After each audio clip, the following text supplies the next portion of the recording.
All right, good evening, everyone. We have a large crowd this evening, so welcome.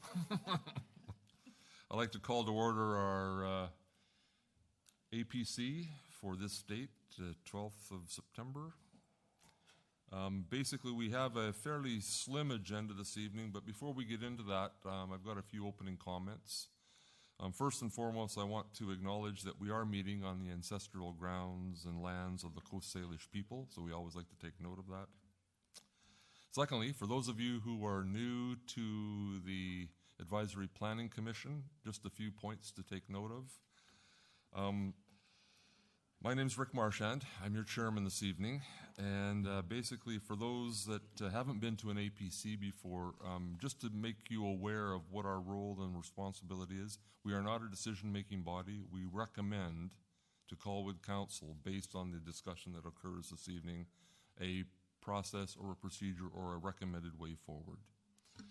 With that, that tells you that this is just the first gate in several gates to get through. So after you've had your discussions with us this evening and we've made a recommendation, you have another opportunity at council to raise similar or different points. Additionally, the way I like to conduct this meeting is to basically get through the agenda point by point. As the agenda item comes up, normally I ask city staff to introduce the subject to set the context. Then, if the applicant is present, to make their points known to us. And then lastly, open it up to the citizens to make comment on their views known to us. In that regard, we don't have a large crowd this evening, so there's no need to put a time constraint on anybody's input. But normally, if it was a large crowd, we would do that. So with that as a way of setting the rules, I guess, if you want to call it that, and the scene for how we'll conduct this evening's meeting, what I would like to do is open the meeting and ask for an adoption of the agenda. Okay. So, seconder, please. Okay, Paul, you're second. Okay. And any discussion on the agenda before we accept it? Because I know there is a typo or something that needs to be recommended. So, Colleen, why don't you recommend something? Recommend the changing of our adoption of the minutes to read April the 11th, 2018, as opposed to April 4th. And that's when we last had our meeting. That's correct. Okay, so with that editorial change, all in agreement? Okay, minutes are adopted as amended. And you can hand Jeff his sign. There we go. No, not a problem, not a problem. Okay, with that, going through the agenda then, adoption of the minutes of April the 11th, 2018. Any comments before we get into this? Okay, can I have a motion to adopt the minutes, please? Thank you. Seconder, thank you. Okay.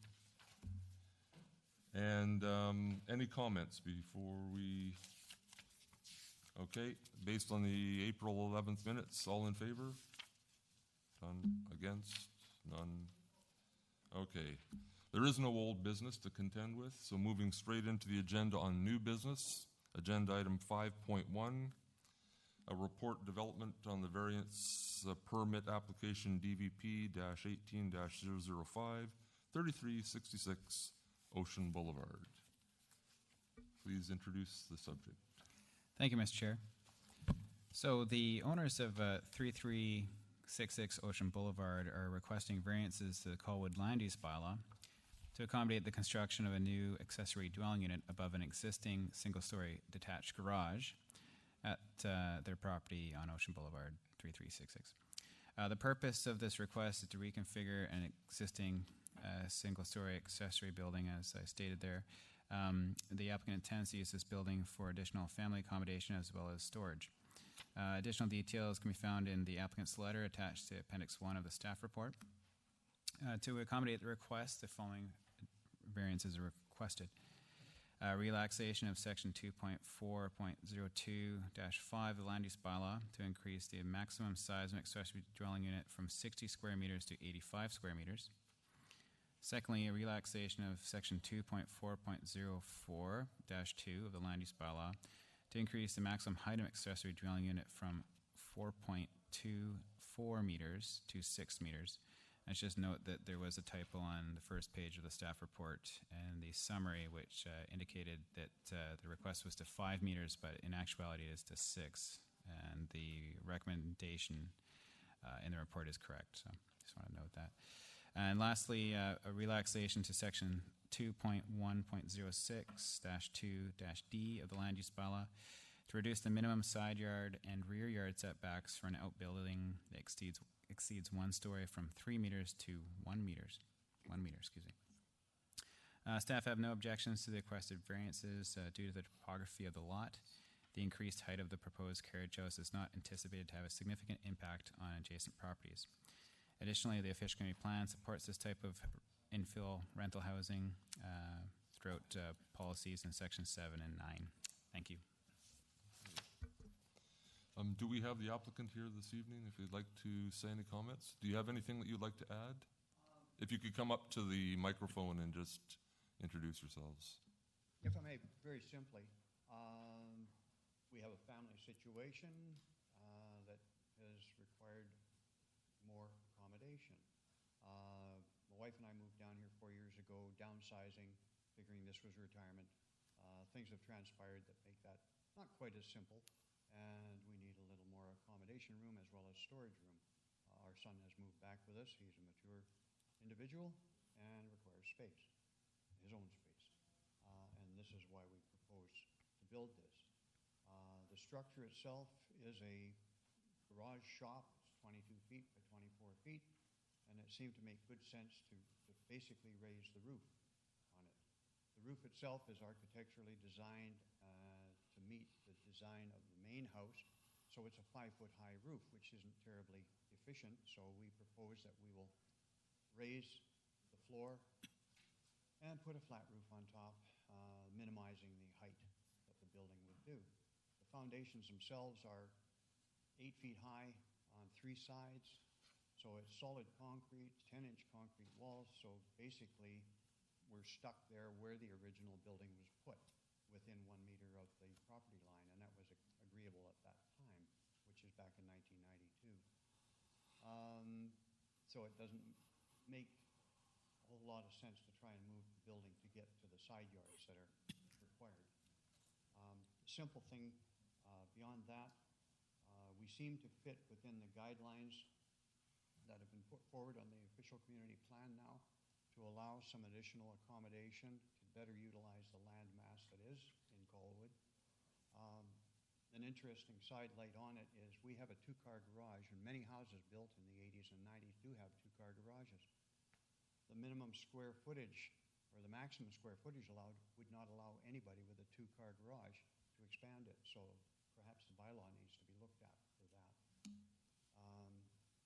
If you've got a single-car garage, yes, you could do a suite above it, but other than that, you're stuck. Beyond that, it seems to be a very straightforward project. We hope that we can get your approval on it. Our letter, which is included in the brief, gives a lot of the detail that I've just touched on here. So, Okay, thank you. thank you for hearing us. Are there any members of the Colwood community that would like to comment? Seeing none, we will move right into committee for discussion on this then. Are there any comments from my commission members then? Please. You've got to use your microphone. Sorry, yeah, gonna turn on my mic. I'm new. Are you on septic? So you're on the sewer line. Okay, so that's not an issue. Good. And I'm sorry to hear your son is handicapped, but is he able to access the second story then? He actually competes for Team Canada in triathlon, and he had a rather severe cycling accident 3 years ago, and suffered a severe concussion, which rendered it so that he cannot work, he cannot focus in detail and accompany a time schedule. He was trained as an environmental biologist and was working in Alberta. So he's back with us. He's gradually getting better. It takes time. Brain injuries take a long time to heal. And that's the essence of it. But it's time he has his own space. And he can climb the stairs. Oh, yeah. Yeah, okay, Well, perfect. he's That's still all competes I'm for Team concerned Canada. about, He yeah. was in Rotterdam last year. He was the second Canadian and I think 52nd overall in the world competition. He skipped Australia this year, and he's planning on Zurich next year for Team Canada. Hope for a speedy recovery. Thank you. Any other comments? Yes, Jeff. Yeah, thank you, Mr. Chairman, and I appreciate the applicant's effort in advancing this proposal. I have 3 brief things that I wouldn't mind touching on. Firstly, I appreciate the Director of Planning correcting recital 1, subparagraph B, to change 5 meters to 6.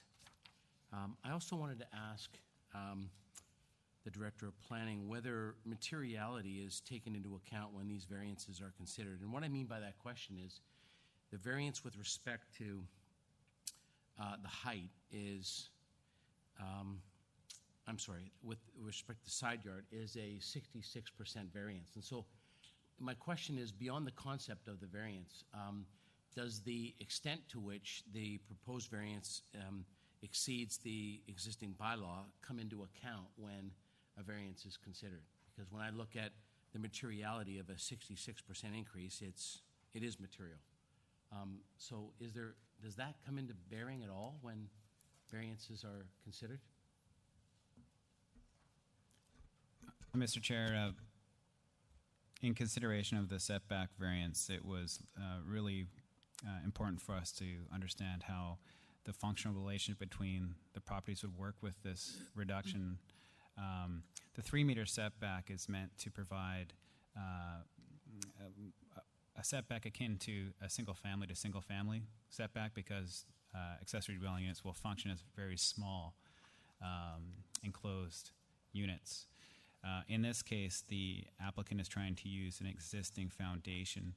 We saw merit in that repurposing of the existing structure and felt that in weighing the pros and cons, particularly because of the grade relationship between the properties, that reduction, although significant, is mitigated by the site considerations. And therefore, although it is a large variance, it's not considered to be problematic.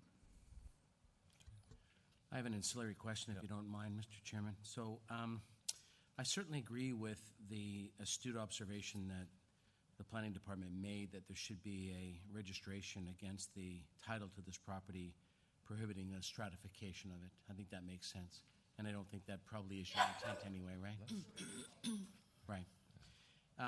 When I heard you comment a moment ago about the building architecture and the design of it, you seemed to indicate that you were going to propose a flat roof to lessen the height variance. Yet I'm wondering whether a pitched roof would be architecturally more compatible with the main building and the neighborhood. So did you elect to go for a flat roof simply to reduce the height variance to what is proposed, or conceptually would it make more sense and would it be more appealing to you and perhaps the neighborhood if it was a pitched roof? You're going to have to come up. Could I ask you to come up to the mic as well, because everything gets recorded. So. There are some photographs in the back of the report that show the style of roof on the garage. From a cost standpoint, it would be less costly to raise the roof by itself and keep the architectural embellishment. But because it's simply a matter of hoisting it up, get Nickel Brothers in and up we do. Mm-hmm. But it would place the structure, I think, high enough that it would become an impediment to our uphill neighbors. And I was concerned with that. Right now, what we've planned keeps the pitch, it's a pitched roof, it's a low pitch roof, but it keeps it below the level of the 12-foot hedge that's growing along the top side of the property. Yeah, I can see that We hedge. were concerned with that, and we do have a letter on file from our neighbor saying he has no objection to us proposing this type of structure. Yeah, it would be less costly if we just raised the roof. Okay. Anything else? Thank Okay. you. I just have one. Yes, please. Right. Colleen. To the Director of Planning, this is a question with the OCP. I have read the new OCP, but probably not as much detail as I should have. We use the term carriage house and coach house, and to me they're interchangeable. In the OCP, I can see coach house. I don't think I've seen carriage house or vice versa. Is there and will there be somewhere in a glossary of terms or index that they are both interchangeable? Because even in our document here, we talk about carriage house, and then in the discussion, we talk about coach house in reference to hillside shoreline, etc. Through the chair, I keyword searched the OCP, and so carriage house and coach house are both used. We don't have a definition for either. However, they're intended to both describe the same thing. Right. I did a little bit of research, and it seems like coach house is more commonly used back east. Oh, then that's why we don't want it. Carriage house, I think, is more common out here. I think if we ran into interpretation issues, it wouldn't be an issue to include a definition or harmonize the wording in a revised OCP in the future. Yep. Yeah, I don't have a problem with it, but I become a little picky with grammar, etc. But I think the more consistent we are, then everybody knows what we're talking about. Okay, thank you. Any other comments or observations from the panel members? No? Okay, all of my questions have been answered. A very good group here, so we all had focused in on the same things. So I've got nothing further to add. Then getting right back to paragraph 6 of the recommended set of variances in the staff report. I'll take them one at a time, and then hopefully we'll just be able to pass our way through these. Looking at paragraph 6A, relaxing the minimum size from 60 square meters to 85 square meters. I guess I need a motion before I do this, don't I? Can I have a motion? Mentioned right. Seconder, please. I'll second. Colleen, thank you. Okay, now the discussion. With respect to the size of the existing building and expanding the bylaw requirement, not bylaw requirement, but this one from the minimum from 60 to 85, all in favor? Anyone against? None. Okay. Relaxing the height of the dwelling from the 4.24 meters to 6 meters. All in favor? Against? None. And with the setback requirements from 3 meters to the existing 1 meter for the existing building. All in favor? None against? Done.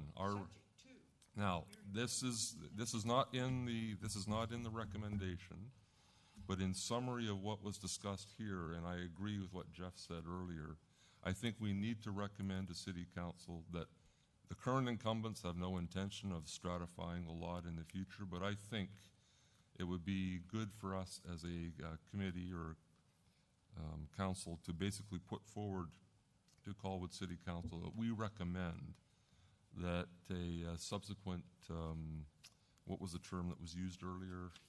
Stratification. Stratification be considered, an encumbrance on the property in that regard. I think that's important. If they sell in the future, the new people may come in and try and say, hey, it was already there. I think it needs to be registered, so please. My understanding is that the recommendation from staff is subject to A and B, and I move that that be part of our recommendation. Yes, understood. Okay, so fully endorsed. Okay. Now, can I have a motion, or, no, I don't think we have the motion that was the recommendation of section 6. As long as staff are happy. And subject to the approvals. That's it, yeah. So we're good. I'm good to go on that, so. moving along to the next item on the agenda. 5.2. A development variance permit DVP-18-006, 1800 Island Highway. Director of Planning, please. Thank you, Mr. Chair. So we're about to see some improvements down on Island Highway with respect to the Wendy's restaurant. They've submitted a development permit application to modernize the facade to more recent corporate standards for their form and character. Included in the exterior refresher is a new sign package. I think the staff report is pretty self-explanatory and they're relatively minor variances. Wendy's would like to add 2 additional signs to 2 faces of the restaurant. So they're talking about increasing the maximum number of fascia signs per business, per building face, pursuant to Section 12 of the sign bylaw from 1 to 2 on the north building face. And you can see in the staff report for what those signs look like.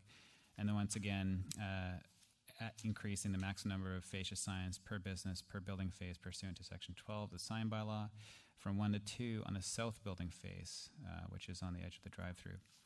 And then lastly, increasing the maximum height of a fascia sign from 1.2 meters to 1.57 meters, which is a variance of 0.37 meters for a fascia sign on the south building face, which is also on the drive-through edge. Once again, the staff recommendation comes with a subject to that the design of the signs reflect what was put forward in appendices 2, 3, and 4 in the staff report. Thank you. Okay, and is the applicant here this evening, or I thought that was the reason? Yep, please come forward and introduce yourself. My name is Dave Robinson. I'm a construction manager for Wendy's Restaurants. And I was instigated the original building. I built that when it was built 20 years ago. This is the first major renovation we've done on this building, and it's got certain elements that Wendy's dictate that as far as an image is concerned. And our architects, Levick Scott, have been working with your development department to modify the height of the blade and the size of the signs. So that's what we're looking for. Okay. Thank you. Okay, with that, as way of introduction, are there any citizens that would like to comment? I don't think so. Okay, we'll move right into council discussion on that then. Who would like to go first? Is there any comment? Looking left, looking right. I have 2 comments myself, but go ahead, Jeff. Go ahead. I'll start down at the end and work my way up. Not a big deal, but for future reference, as one who's visually impaired, hence the reading glasses, I find it hard to look at, what page am I on here? 5.2. The page that profiles the elevations. Yeah. I find it really challenging to read that with any degree of intelligence. So I would prefer one page devoted to each elevation so that I can read the small print and better evaluate what's being proposed. I know that there's a blown up description of each fascia sign in the attachments that follow, but that's my only point. Yeah, thank you. Okay. Yep, Dorothy. Is there an overall signage, theme, mood, ambience for Colwood? Because there's a lot in that one area, and I'd be loath to put approval on this and then find that everybody is asking for bigger. Through the chair, that's an excellent question. This report doesn't go into it, but there are quite a number of design guidelines in the official community plan that deal with signage. These signs would be seen to be in line with them, largely. What's called for are specific types of sign that have individual lettering. So this is representative of Wendy's signage, and also that they not be too large, so that they not impede the sort of pedestrian experience of the road. We're a long way from actually getting to a point where the signage along Island Highway is at a pedestrian scale. It'd probably take major redevelopment of the actual properties themselves to get to where the OCP wants to be. But in this application, we feel that it does fit the design guidelines for signage in this part of Colwood. Okay. Anything else? Looking to my left. I read it in the report, but I just want to reconfirm with respect to light pollution, because I know we've had several variances in the past that have dealt with signage, and it appears like some of the signs are backlit, as expected, per the existing building that is there. I'm sort of looking out this way while I'm talking.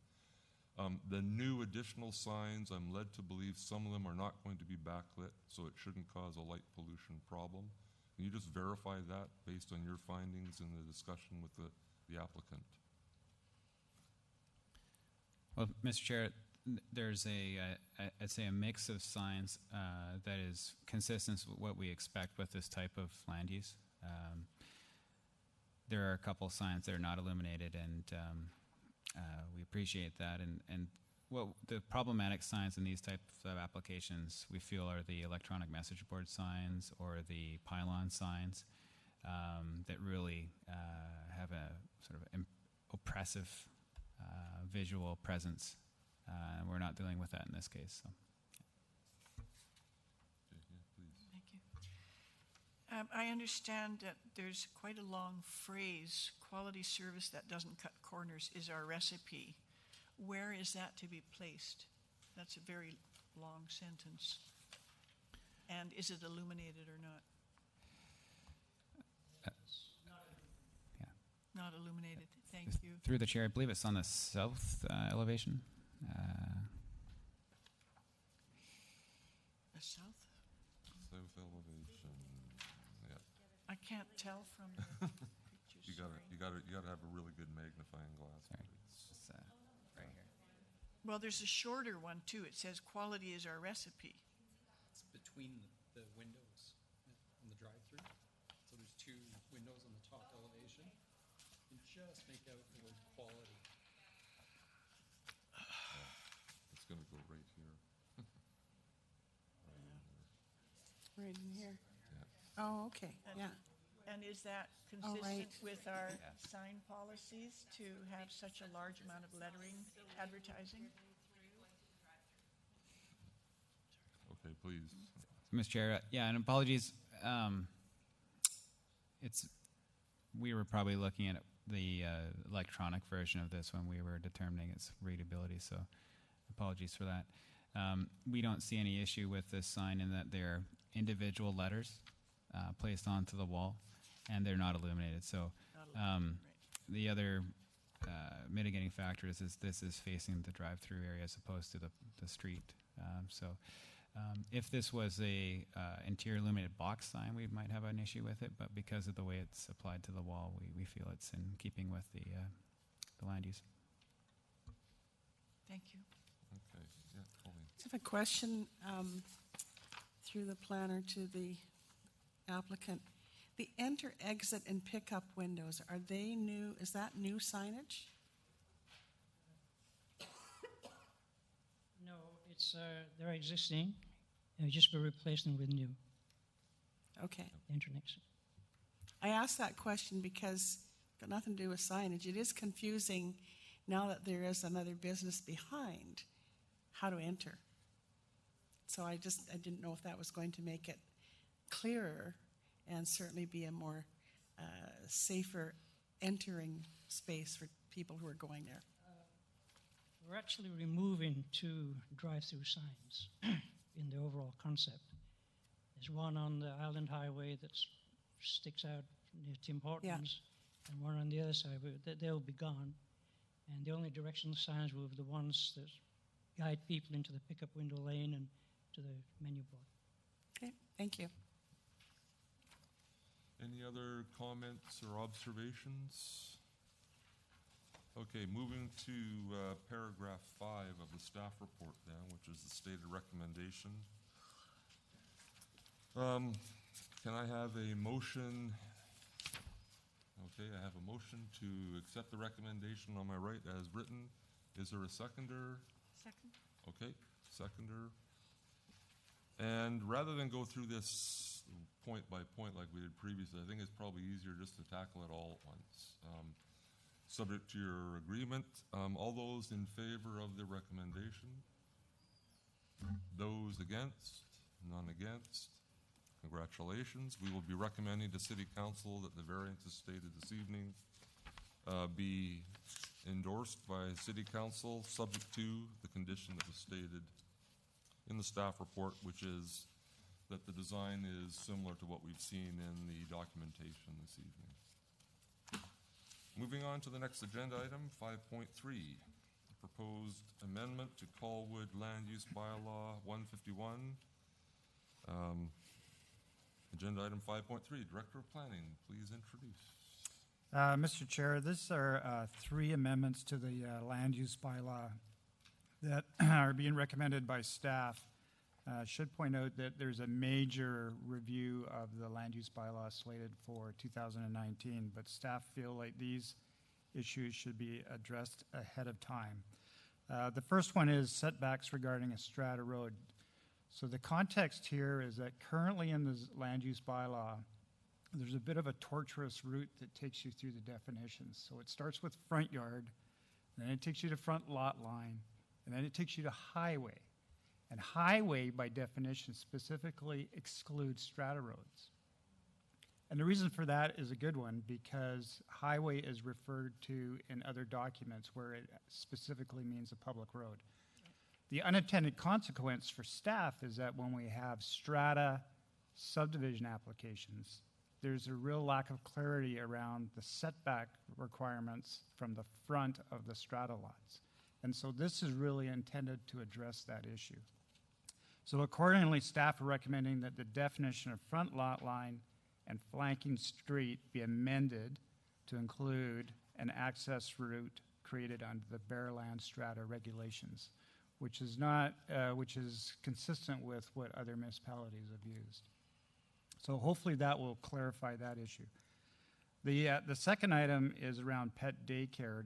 We've had a number of inquiries from people who want to establish pet daycares. In our commercial zones, the other thing that's come up is that people are inquiring about doing this as a home occupation, which frankly causes staff some concerns about possible noise conflicts. So part of our reason for bringing this forward is to get some clarification about where pet daycares could be permitted as a use. So staff are recommending that the C2 zone would be an appropriate zone. C2 zone, for the Commission's information, is mostly found around the city center and along parts of Souk Road up towards Kelly Road. So it's mostly in those areas. There are some cases where it does abut up to residential areas. And so for that reason, staff are recommending that pet daycare be included as a permitted use in the C2 zone with the provisions that there be noise mitigation regulations, specifically no overnight kenneling, and the pets have to be kept within a building. The third item is regarding small car parking. The land use bylaw currently doesn't have a provision for small car parking. This has caused a number of incidents where applicants have had to make applications to vary the land use bylaw to allow small car spaces, and council has approved all of those. And so staff are recommending that the land use bylaw be amended to allow up to 30% of the required parking to be allocated for small car, and the depths of the stalls would be reduced from 5.8 meters to 4.5 meters. And again, this is fairly consistent with other municipalities in the region. And that concludes the report from planning. All right. Are there any comments from the citizens in attendance? Nope, you're going to go. Okay, great. Thank you. Okay, then I'll turn the discussion inwards to the APC. Has anybody got, I've got one point I would like to make. It's not really a point, but it's more of a question while other people think of what they might want to ask. I know that Bylaw 151, along with other bylaws, are going to have to be amended as a result of the OCP. The intent here, with respect to taking these 3 singular items and trying to get them pushed forward, Is that in anticipation of an immediate need, or is it basically setting, because what I'm worried about is if we slice and dice and we focus on these three today, and then, you know, a year from now, when we're coming to the end of 150, the improvements to 151, we're in conflict again. And I just want to make sure we're not going to duplicate work. Right, Mr. Chair, the reason that we're bringing these forward is because staff are consistently bumping up against these issues, so we feel like there's a need that these be addressed sooner rather than later. Okay. And this will save us a little, maybe save us a few meetings too, if we're not always dealing with parking variances. Correct. Got it, okay. Any other comments? Yeah, Jeff, go ahead. Ladies first. Okay. I'm fine with the setback for Strata Road. It totally makes sense to me. And now, pet daycare, does C2 zone include offices? Yes, it does. Medical or dental or real estate or, you know, offices where lawyers' offices.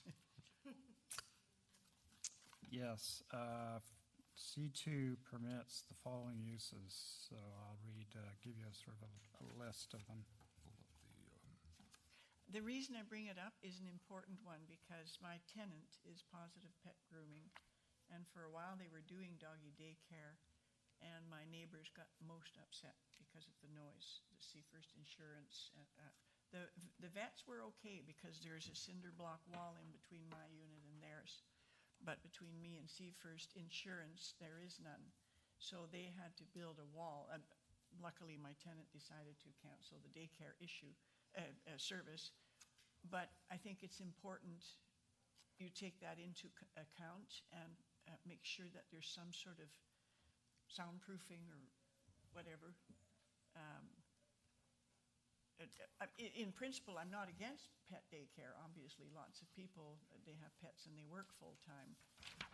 But the noise can be extremely disturbing to people who have to focus on their work.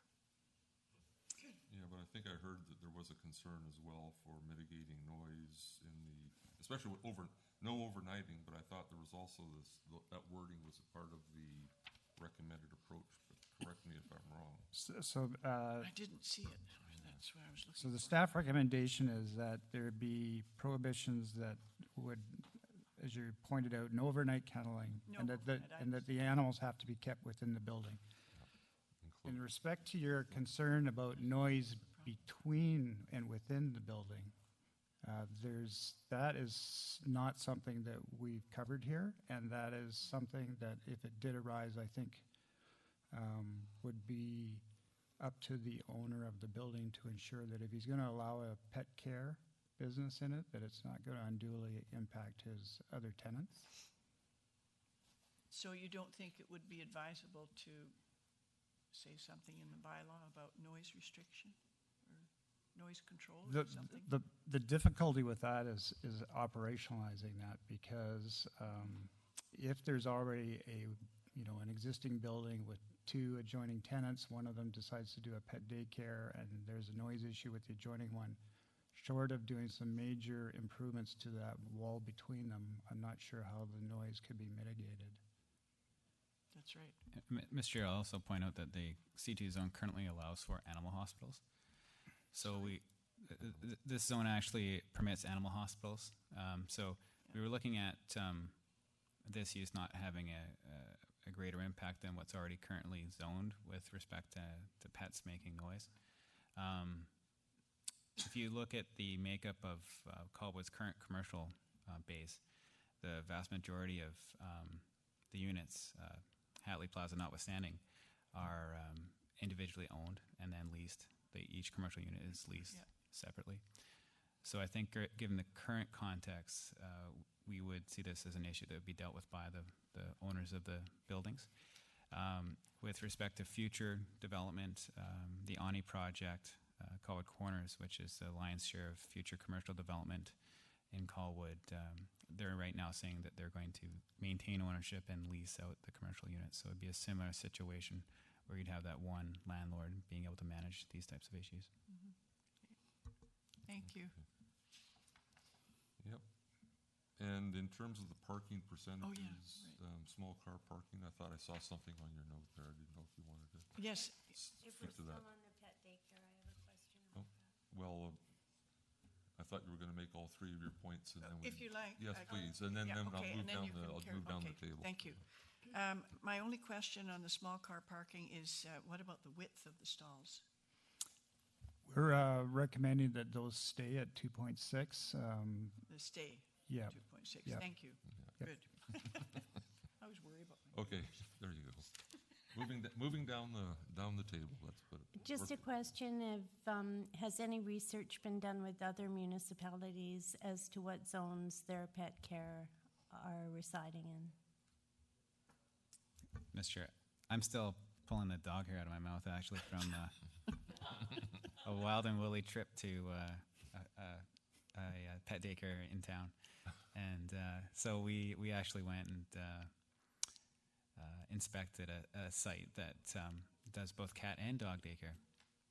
And talked to a owner who had been doing this for quite some time, and they were quite frank with some of the issues they had dealt with respect to the operations and different things that they learned in terms of maintaining noise levels and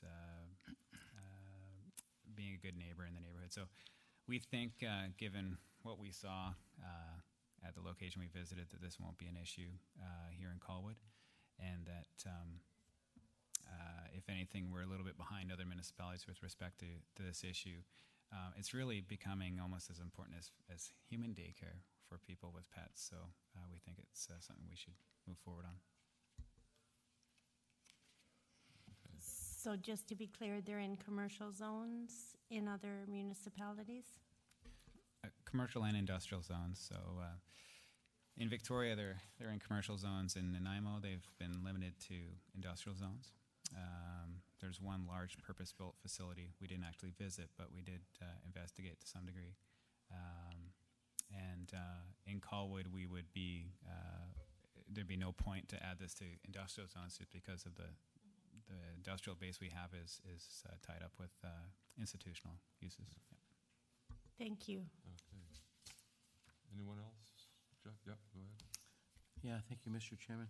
So, in order, my comments on the need to tighten up the definitions of roads and highways and incorporate Bareland stratas is welcome. I think that makes all kinds of sense. On the subject of pet daycare, I guess I have two questions. One is, you've identified the C2 zone as the preferred zone to allow pet daycare, and I'm wondering, and it's been touched on already, whether there should be other zones considered, or whether we ought to adopt the Nanaimo approach of limiting pet daycare to institutional zones rather than commercial zones. My other question related to pet daycare is, and I'm reading these words literally, when it says that animals are to be kept in enclosed buildings. Does that mean at all times? You gotta take them for walks. That's my practical question. I I had mean, made a if note of someone that. drops off a pet at 8 o'clock and picks it up at 7 at night, Gotta go does that pee. not present some problematic issues? So again, I'm reading those words literally and wondering whether enclosed means literally enclosed all the time. No, with respect to the question about enclosed, we would see, pet walking as a necessary operational activity. I think we wanted to have that in the regulations so that there was a problem with pets being allowed to stay outside to the extent that they were causing problems. We would be able to enforce that issue, but it's understood that the walking of the dogs is necessary. Staff here have experience with other cases in other municipalities where the dogs were left outside, and it's really that issue of the dogs being left unattended that causes the problems. In terms of appropriate zones, we focus on the C2 zone because there is a business that is interested in moving into a commercial property that's currently zoned C2. Because of other inquiries about this issue, we decided to take it on as a text amendment as opposed to asking the particular business person to go through a standalone text amendment. given that we acknowledge the community need for this. We will be looking at other zones through the land use bylaw, and we felt that the C2 would be an appropriate kind of test case, given that there's a business that's interested in moving into that particular zone.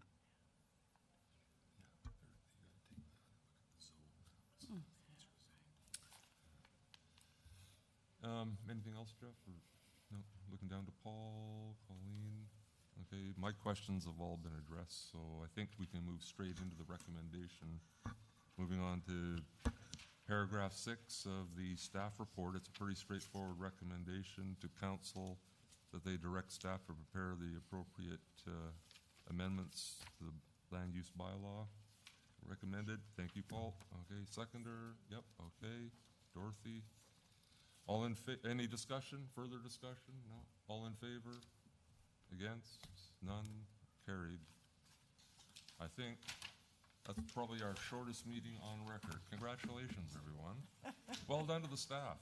Yeah, good work. Okay, can I have a motion for adjournment, please? So moved. Okay, second. Oh, we don't need to do that. That's right. All in favor? Yep, done. We're out of here. Yeah, that was really Okay, so I will not be at the next meeting, but Colleen, our yeah. trusty co-chair, Colleen, will be here. She